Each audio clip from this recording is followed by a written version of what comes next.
어제장에서 이슈가 있었던 업종 살펴보는 기업 이슈 시간입니다. AI주가 계속해서 강세 보이고 있습니다. 후보들이 특히 AI 분야에서 공약 경쟁을 하면서 관심이 뜨거운데요. 더불어민주당의 대선 후보인 이재명, 김경수 후보도 AI 투자를 주요 공약으로 내건 가운데 더불어민주당에서 입법을 통해 이를 뒷받침하겠다는 의도를 보였습니다. AI 사업자에 대한 규제 유예를 위한 법안을 발의한 건데요. 또한 개별 기업 관련해서 좋은 소식도 많이 나왔습니다. 먼저 오픈 AI가 새 추론 AI 모델인 O3와 소형 모델인 O4 미니를 출시했는데요. 또 우리나라 퓨리오사 AI도 2세대 AI 추론 가속기인 레니게이드를 마이크로소프트 애저 마켓플레이스에 공식 출시했습니다.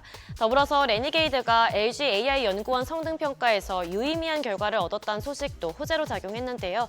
이로써 생성형 AI를 구현할 토종 AI 반도체의 상용화가 임박한 것으로 보이는데 이 같은 낙관적인 전망에 관련주가 날아올랐습니다. 마감 상황 보면 포바이포 또 엑스페릭스도 상한가 기록했고요. TS 인베스트먼트 26.99%, 사이랩도 23% 가까이 올랐고 알체라 14% 가까이 올랐습니다. 대선이 얼마 남지 않은 만큼 후보자들의 움직임에 따라 주가가 많이 움직이고 있는데요. 방산주도 이재명 후보의 영향을 받으면서 어제 시세 분출했습니다. 이재명 후보가 우리나라를 세계 4대 방위산업 강국으로 만들겠다는 목표와 함께 K방산 정책 공약을 제시했습니다. 구체적으로는 AI 첨단 기술로 무장한 방산수출 컨트롤타워 신설과 대통령 주재의 방산수출진흥 전략회의 정례화, 또 정책금융 체계 개편 등의 방안을 내걸었는데요. 또한 타국과의 기술 협력과 국가 투자 확대, 스타트업과 인재 육성의 필요성도 피력했습니다. 이와 관련해서 어제 이재명 후보는 대성 유성구의 국방과학연구소도 방문해 현장 간담회를 진행했는데요.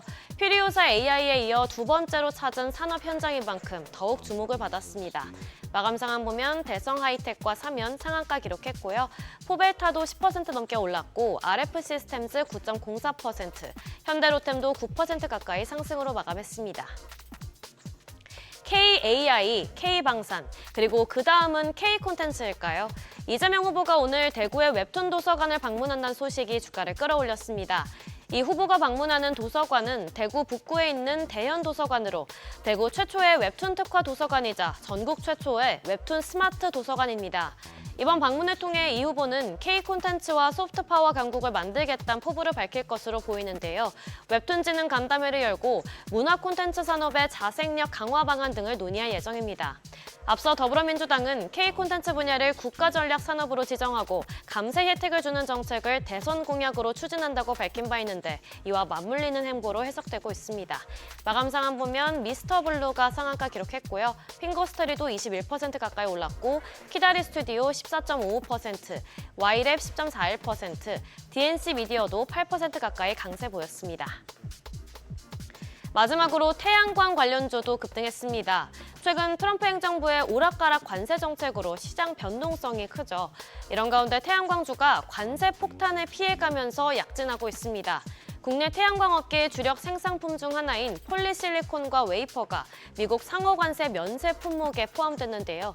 이 둘은 미국 정부가 직접 발표한 1,039개 관세 면제 품목에 해당됐는데 이 리스트는 미국이 직접 생산하기 어려운 품목들로 구성됐고 금액으로 따지면 약 945조 원에 달합니다. 이 같은 면세 조치는 북미 시장 공략을 가속화하고 있는 국내 업체들의 호재가 될 것으로 예상되는데요. 더불어서 중국산 태양광 제품이 반덤핑 관세와 상계 관세로 별도 관리되는 점에 따른 수혜도 기대되고 있습니다. 마감 상황 보면 DGP 17% 넘게 올랐고 OCI 홀딩스도 15% 넘게 올랐고요. 하나솔루션 10.5%, GMBS 에코 8.52%, 마지막으로 OCI도 6.37% 시세 분출했습니다. 지금까지 어제장 이슈 전해드렸습니다.